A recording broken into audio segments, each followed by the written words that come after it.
Hello guys. तो आज हम एक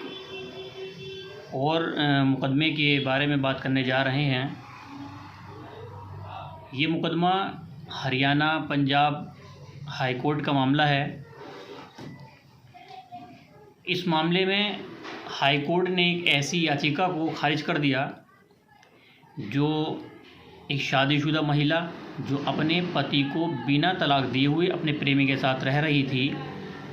के द्वारा फाइल किया गया था। उस महिला के द्वारा याचिका में ये रिक्वेस्ट की गई थी कि हाई कोर्ट उसको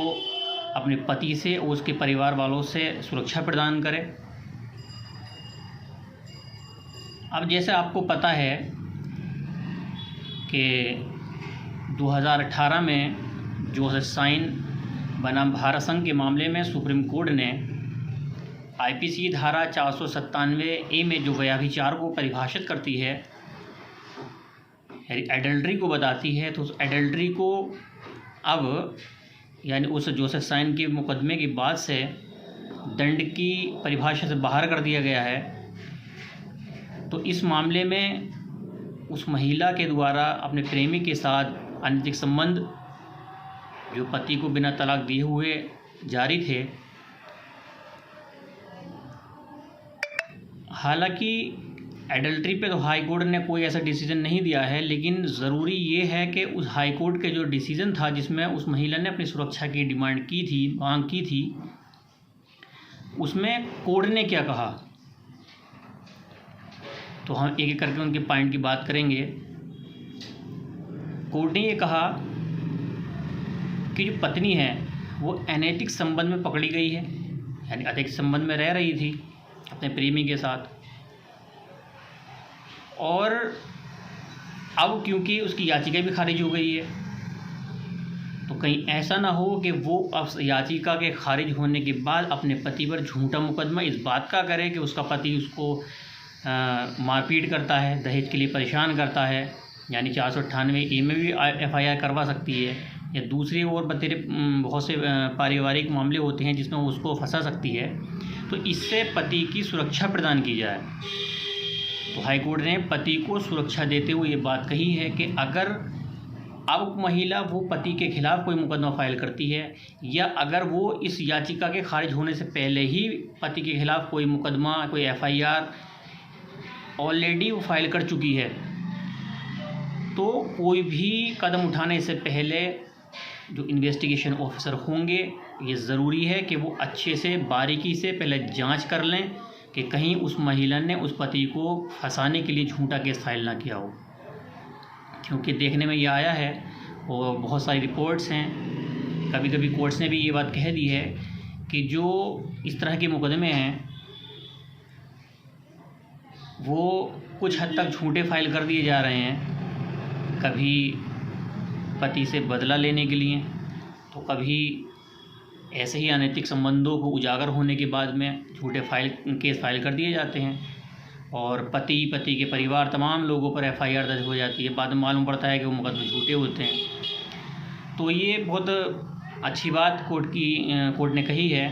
कि अगर इस तरह का कोई मुकदमा फाइल हो रहा है तो पहले बारीकी से उसकी जाँच हो, फिर आगे कोई कदम उठाया जाए। कहीं ऐसा ना हो कि बाद में मामला झूठा निकले और बेगुनाह पति या उसके परिवार वाले खामखा किसी मुकदमे में फंस जाएं। दूसरी चीज़, कोर्ट ने ये भी कहकर याचिका को खारिज किया था कि इस याचिका का कोई भी कानूनी आधार नहीं है, और ये जो याचिका फाइल की गई है ये एक कानूनी प्रक्रिया का दुरुपयोग है। आगे ये भी है कि जो कोर्ट ने याचिका फाइल की है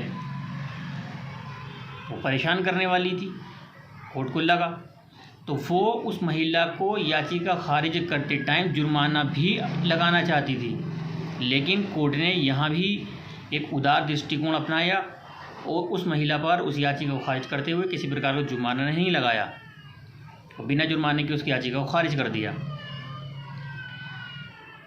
तो ओवरऑल इसका जो निष्कर्ष निकलता है वो ये है कि ऐसे मामलों में जहां कोई महिला जो अनैतिक संबंधों में रह रही है और अगर उसके संबंध उजागर हो जा रहे हैं तो जाहिर बात है जोसेफ साइन बनाम भारत संघ 2018 के बाद में इस तरह के संबंध अपराध तो है नहीं, लेकिन ये तलाक का आधार हो सकते हैं। हिंदू विवाह अधिनियम या मुस्लिम विवाह अधिनियम के अंतर्गत जो तलाक के आधार दिए गए हैं, डिवोर्स के आधार दिए गए हैं, उनमें जो एडल्ट्री है, जो व्यभिचार है, वो तलाक का आधार हो सकता है। लेकिन एडल्ट्री या व्यभिचार जो है 2018 के बाद से कोई अपराध नहीं है। तो पति अगर चाहे ऐसे मामलों में पत्नी से डिवोर्स ले सकता है। लेकिन ये जो मुकदमा हाई कोर्ट ने जो याचिका खारिज की है वो उस पुरुष की सुरक्षा के लिए मद्देनज़र बहुत महत्वपूर्ण है। तो हम उम्मीद ये भी करते हैं कि इन्वेस्टिगेशंस जो एजेंसियां हैं अगर इस प्रकार के मामलों में इन्वेस्टिगेशन कर रही हैं तो याचिका अगर किसी महिला ने कोई शिकायत या कोई एफआईआर वगैरह के थाने में किसी अधिकारी को दी है तो फ़ौरन ही कदम उठाने से पहले ये देख लें कि कहीं वो मामला झूठा ना हो, किसी गुस्से में बदला लेने के लिए या किसी दूसरी वजहों से तो वो मामला पंजीकृत नहीं कराया जा रहा है, तभी उस पर आगे कोई कदम उठाया जाए। क्योंकि आईपीसी का ये सिद्धांत है, हमारी आपराधिक विधि का ये सिद्धांत है कि भले ही 100 गुनाहगार छूट जाएं लेकिन एक